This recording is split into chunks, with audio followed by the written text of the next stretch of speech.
अस्सलाम वालेकुम। उम्मीद है आप सब खैरियत से होंगे। इस वीडियो में हम ये जानेंगे कि बच्चा या बच्ची अपनी माँ पर कैसे जाते हैं और अपने बाप पर कैसे जाते हैं। मुकम्मल डिटेल के साथ आसान अंदाज में बताऊंगा, हर एक बंदे को, आम से आम बंदे को भी सही तरीके से समझ आ जाएगी। तवज्जो के साथ सुनिएगा। इस बात को समझ लें कि अल्लाह पाक ने औरत के पेट में जो बच्चेदानी बनाई है, बच्चेदानी जो है उसकी हैयत, उसकी तख्लीक अल्लाह पाक ने इस तरह फरमाई है कि वो दो हिस्सों में तकसीम है। जब मर्द और औरत आपस में हम बिस्तरी करते हैं, बाहमी ताल्लुक़ कायम करते हैं, और मर्द और औरत का जब मादा खारिज होता है और उनका मिलाप होता है, तो हमल जब ठहरता है, अगर वो उस बच्चेदानी के दाईं साइड पे ठहर जाए, दाईं साइड पे ठहर जाए तो लड़का पैदा होता है, और अगर वो बाईं साइड पे ठहर जाए हमल तो लड़की पैदा होती है। अब बाप पे कैसे जाता है और माँ पे कैसे जाता है, ये बारीकी समझिएगा। ये इस तरह है कि जब मर्द और औरत का मादा आपस में मिला, अब अगर मर्द का मादा गालिब होगा, या तो ऐसा होगा कि मर्द का मादा गालिब होगा, या फिर ऐसा होगा कि औरत का मादा गालिब होगा। अगर ऐसा मामला बन जाए कि मर्द का मादा औरत के मादे पर गालिब आ जाए, यानी सीधे अल्फाज में, आसान अंदाज में यूँ समझ लें कि मर्द की मनी अगर औरत की मनी पर गालिब आ जाए,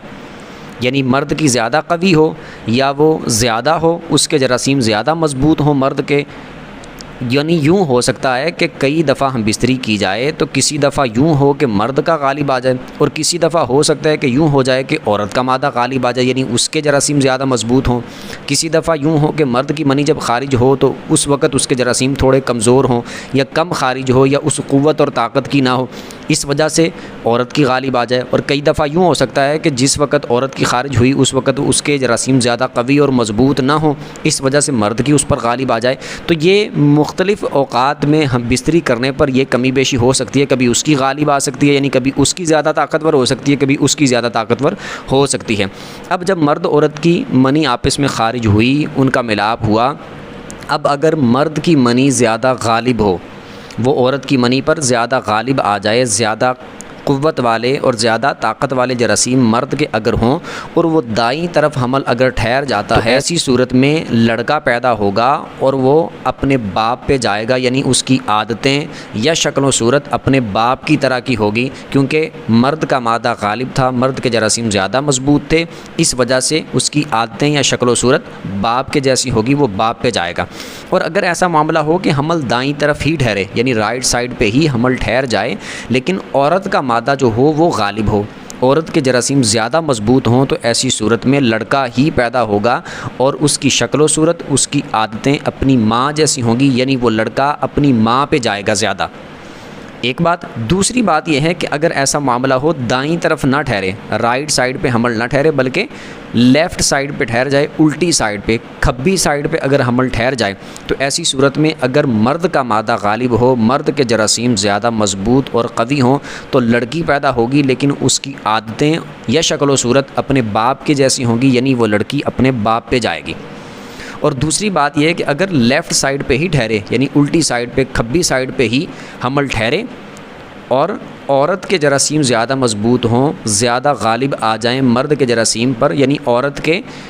मादे के अंदर ज़्यादा ताकत और क़ुव्वत हो और वो मर्द के मादे पर गालिब आ जाए, तो ऐसी सूरत में लड़की ही पैदा होगी, लेकिन वो अपनी माँ पे जाएगी, उसकी आदतें या शक्ल व सूरत उसके माँ के जैसी होगी। अब एक बात यहाँ पर मैं ये भी ज़िक्र कर दूँ कि ये एक